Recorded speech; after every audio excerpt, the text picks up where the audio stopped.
So this morning we're going to take a break from our Genesis series for a few weeks. So this morning what I want us to do is expand our vision of God. As we've had a mixed year, some parts have been really good, some parts of it might have been really hard for some of you. But we've come to the end of the year, and the most important thing that we can have happen in our lives is that we see God more clearly. Because that's why He created us, so we could know Him. That's what being a Christian is about knowing Him. So what I want us to do this morning is we're going to look at a powerful little book called the book of Habakkuk, which you may or may not have read. It's an awesome little prophecy. And then next week we're going to lead off this, and we're going to talk about how to have joy through evangelism. So we'll look at that next week. But this morning we're going to look at the book of Habakkuk. And the title of this morning's message is When God Disappoints. Anyway, let's pray. Lord, we thank You for Your love. We thank You for Your grace. We just pray as we get into Your message this morning, as we get into this passage, that You would just open up our hearts and minds to hear from You. You are our God. It's in You that we trust. And we just pray as we get into this book of Habakkuk that You'd open up our hearts and minds to hear from You. Lord, we are Your people. We want to live the way You've called us to live. Lord, we just pray that You would be with us. Just watch over us. And speak to us this morning as we get into Your word. In Jesus' name, amen.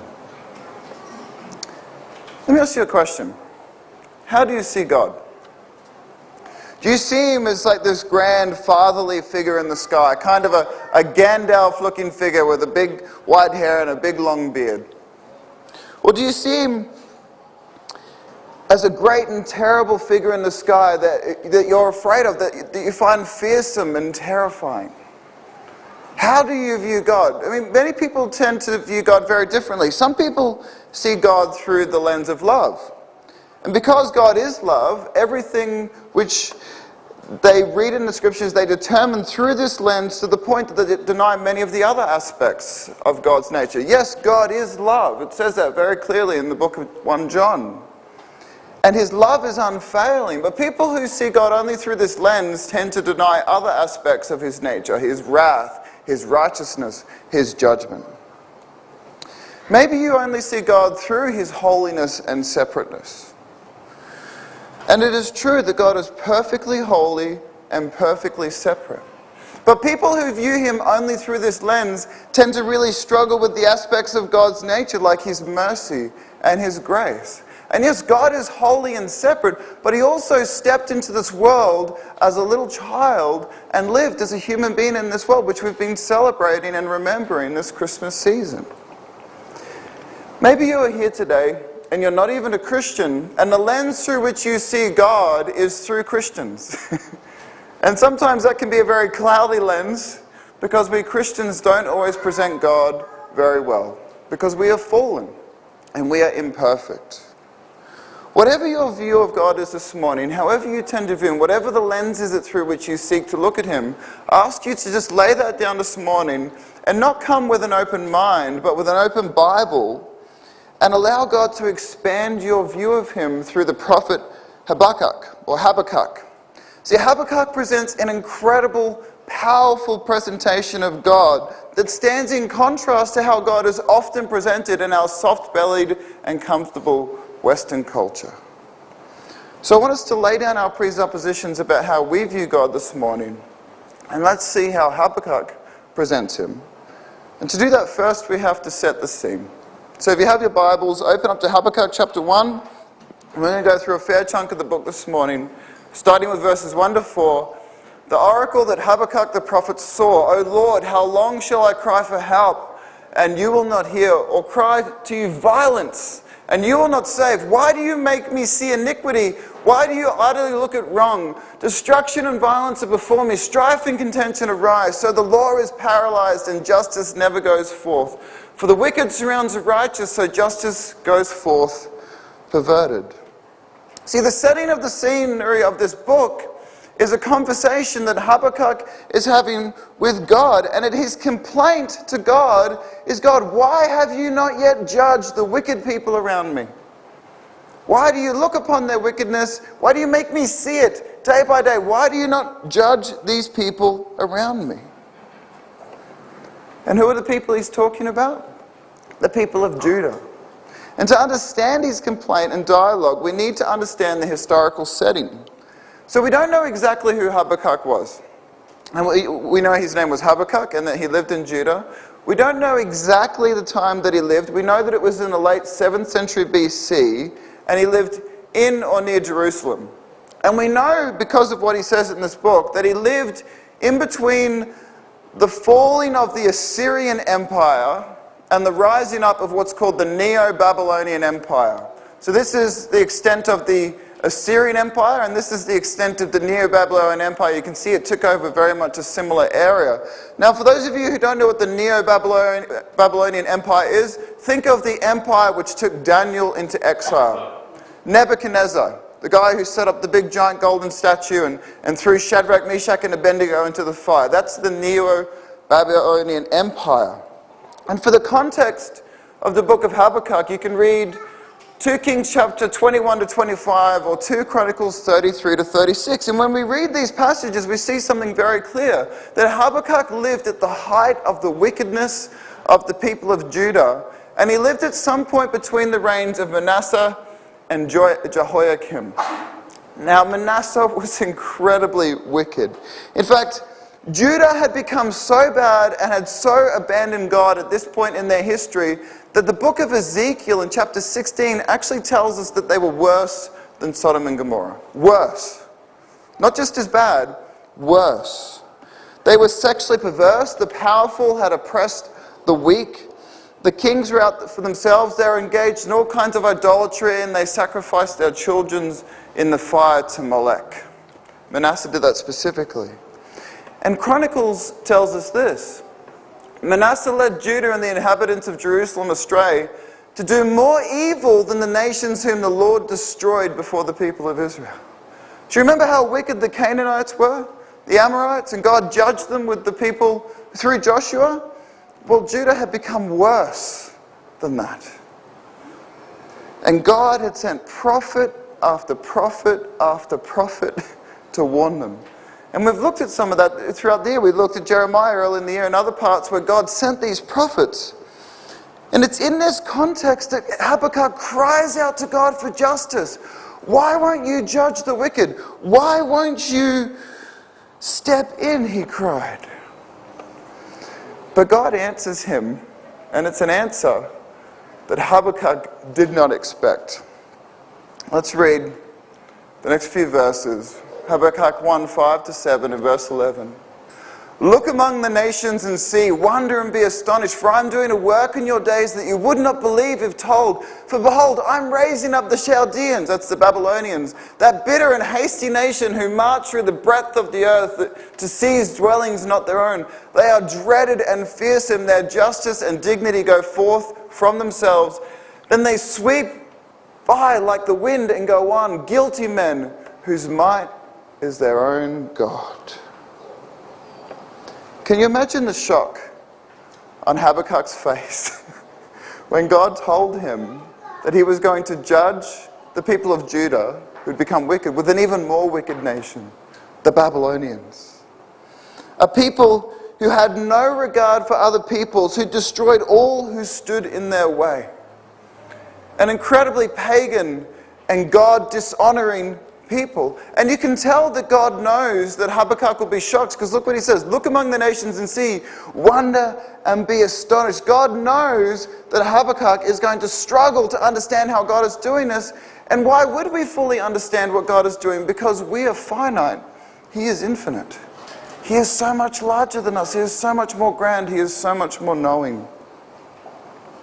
To put this in context of what's happening here, I want you to go back to a few years ago when ISIS was moving across the Middle East. And I want to put you in, maybe in the home of a Christian man or woman in Iraq, as ISIS are coming through and they're killing Christians, doing all this wicked stuff, and the Christian cries out, sorry, let me restart this illustration, I started it wrong. I want to put you in Iraq in about 2012 or 2011, and the Christians are being persecuted there by the Muslims around them, and they cry out to God, God, why won't you judge those who are oppressing us, who kill us, who take everything that we have? Why aren't you judging them? And God says, look, I'm going to judge them. I'm going to judge them with ISIS. That's basically what's happening. Imagine if somebody prayed that and God said that to them. Imagine how shocked you would be. That's why Habakkuk would be so astonished at what God is saying. He's saying, God, these people are wicked, but you're going to bring even those more wicked people in? What? Why would you do this? Why would you do this? This gives us about a smidgen of an understanding of Habakkuk's complaint. But let me ask you this question. Does your view of God account for the fact that He is sovereign over ISIS? Does your view of God account for the fact that He was sovereign over Nebuchadnezzar?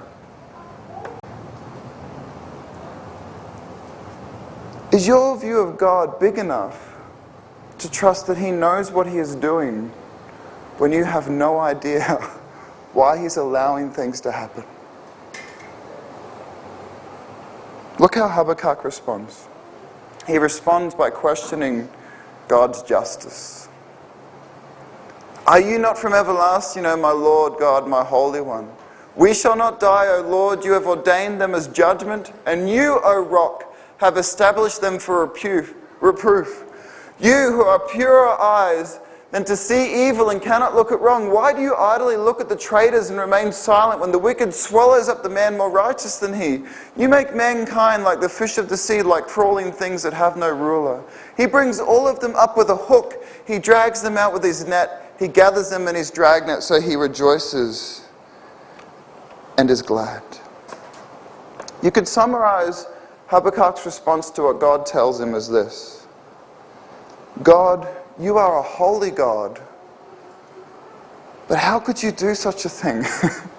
How could you tolerate Babylon's wickedness, the wickedness of a people beyond belief? They terrorize people, they drag them up, and they destroy them, and they were doing this all over the Middle East. Babylon, you can see where Babylon is right there. They took over this whole area and they did it with brutality. And what's interesting is if you looked at the way ISIS was going a few years ago, they were taking over a very similar area. It was very interesting. And he says to them, they dragged them up with fish hooks.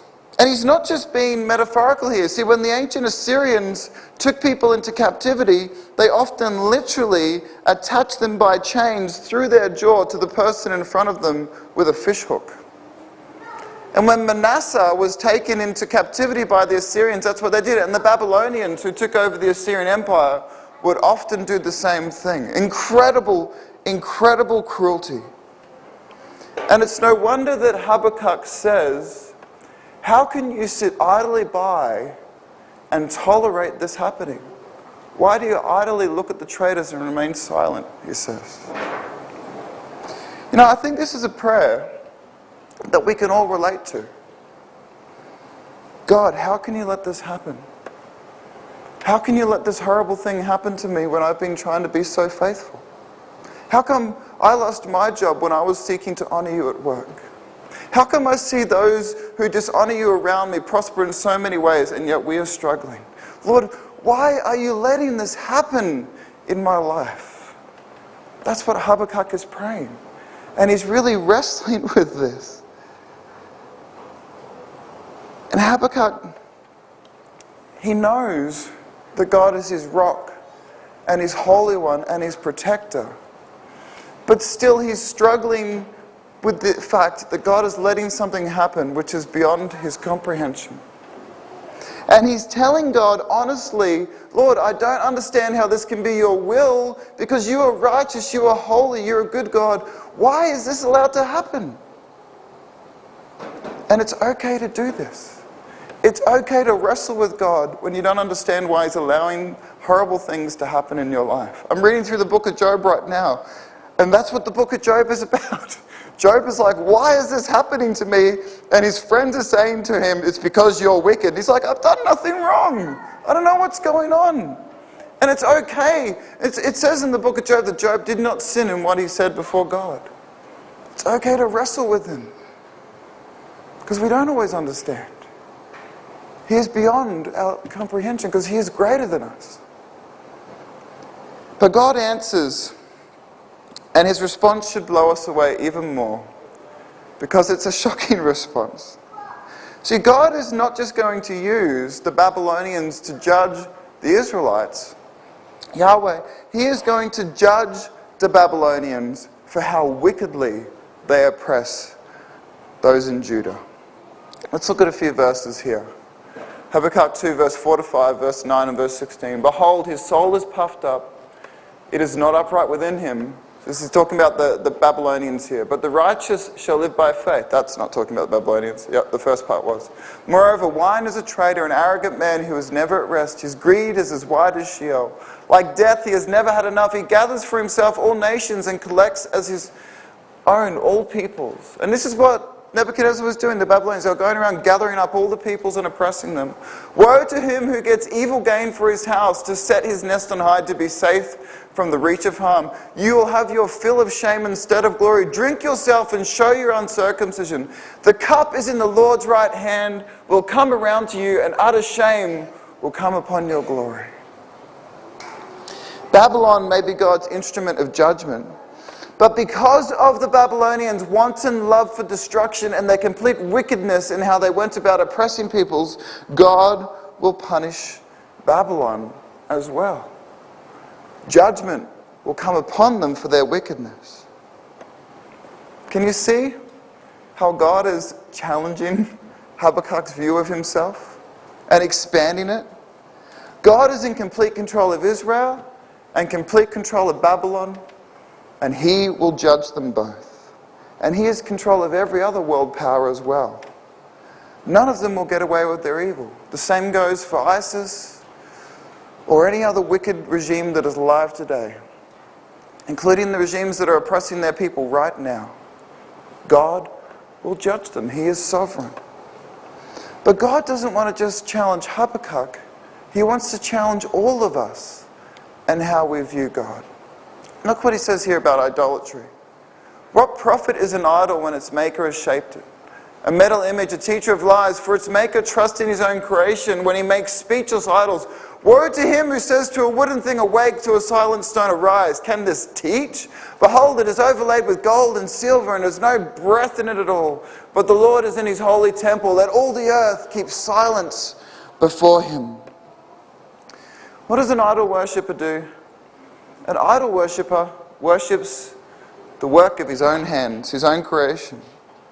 And we could very quickly move on here to challenge the way that the world does this. But I think what we should instead is look at how God's people do this as well.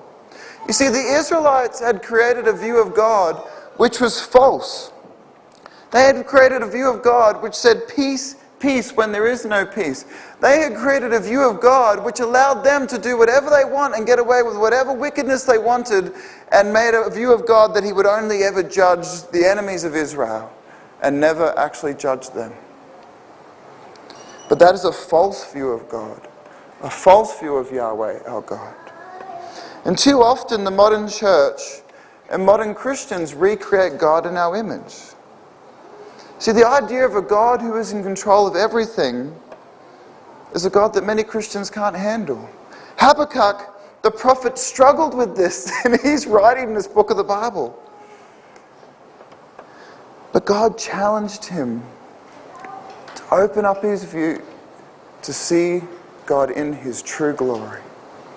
Now let me ask you this. Are you worshipping the true God? Or are you worshipping a God that has been forged in your image? One of the worst things we can do as Christians is to try to fit God into our theological system. What we should instead be doing is, when we come to the Word of God, we should be allowing what we see in God's Word to challenge our theological system, our way of thinking, so we can form it to how He presents Himself in His Word. We need our minds to be transformed to His will, not the other way around. God did this for Habakkuk. In His mercy, He expanded his view of God and showed him what He was truly like. And God does the exact same thing for Job. I love what Job says. I had heard of you, but now my eyes have seen you. That's what it means to be a believer in God, to have our view of God constantly expanded and open to how He presents Himself. The God who rules over all nations. You see, the title of my sermon is When God Disappoints. But when God disappoints us, it's usually because we had a wrong view of what God should be doing. And we had got things wrong, not Him. He doesn't make mistakes, we do. God disappoints us when we try to conform Him to our image. And Habakkuk's response to his vision of God is to worship, and he begins by asking for mercy. O Lord, I have heard the report of you, and your work, O Lord, do I fear. In the midst of the years, revive it. In the midst of the years, make it known. In wrath, remember mercy. He then pictures God as a fierce warrior. The sun and the moon stood still in their place at the light of your arrows as they sped, and the flash of your glittering spear. You marched through the earth in fury. You threshed the nations in anger. You went out for the salvation of your people, for the salvation of your anointed. You crushed the head of the house of the wicked, laying him bare from thigh to neck. Salah. You know, I think what Habakkuk has actually seen here is a vision of the return of Christ. Because this is so similar to how it describes what Christ will do to the wicked when He comes to judge the earth in the book of Revelation. And Habakkuk sees this. He sees this glorious image of God going out like a mighty warrior to defend His people and save them. And he worships. Though the fig tree should not blossom, nor fruit be on the vines, the produce of the olive fail, and the fields yield no food, the flock be cut off from the fold, and there be no herd in the stalls. No matter how bad things get, no matter how hard it seems, yet I will rejoice in the Lord. I will take joy in the God of my salvation. God, the Lord is my strength. He makes my feet like the deer's. He makes me tread on high places. To the choir master with stringed instruments. He worships. He worships God because the encounter that Habakkuk has had with God has blown his mind. Because he has seen God as He truly is. His view of God has been stretched, his preconceptions have been challenged, and his response is to worship God no matter what the earthly situation is. Can you do this? Can we do this? Can we worship God no matter what is happening? Because you will face hard times.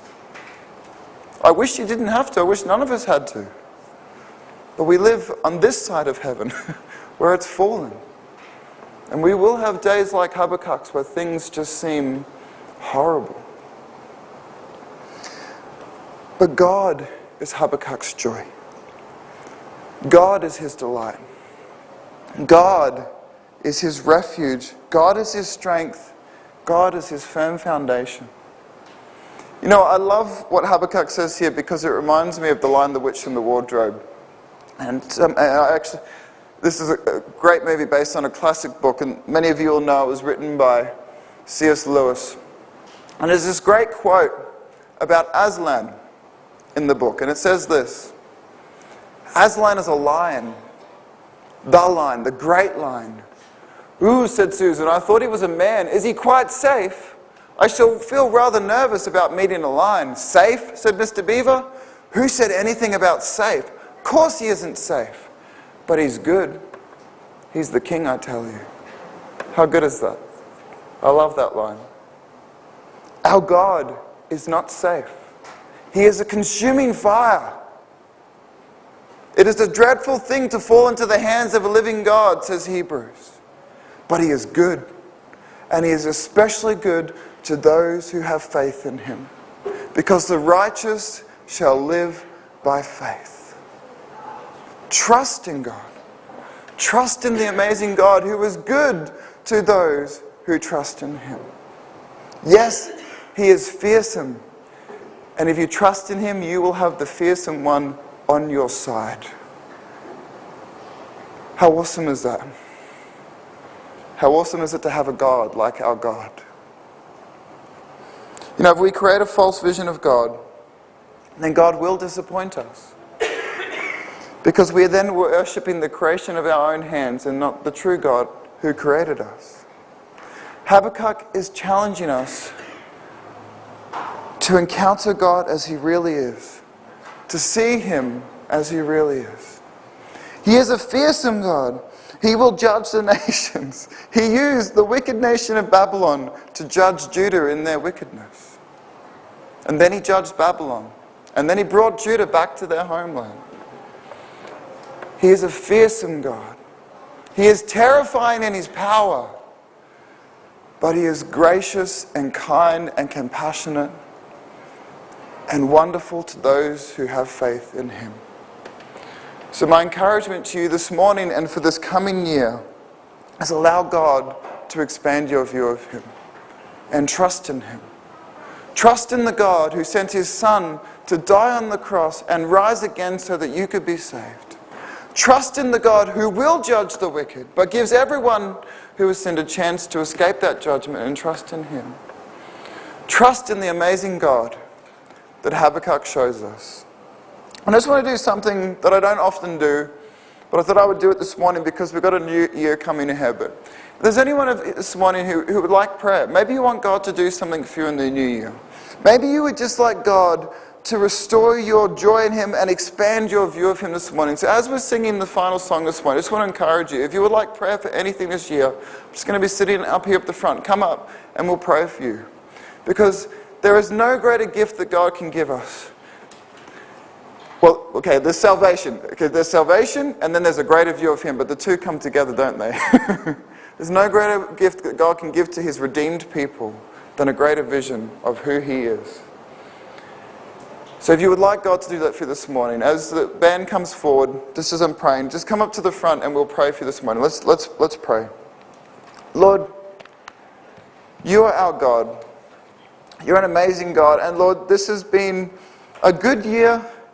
And at times it's been trying, at times it's been hard, and at times we've made mistakes, and at times we've done silly stuff to make it even harder than it needed to be. And sometimes it was hard for no fault of our own. But You were with us every step of the way. And Habakkuk's God is our God. The God he presents is the God we worship. And Lord, we just want You to open up our minds to see You as You truly are. So Lord, as we sing this final song, if there's anyone this morning who You want to work in their hearts this morning, just pray that You would prompt that. Help us to see You as You truly are, in Jesus' name. Amen.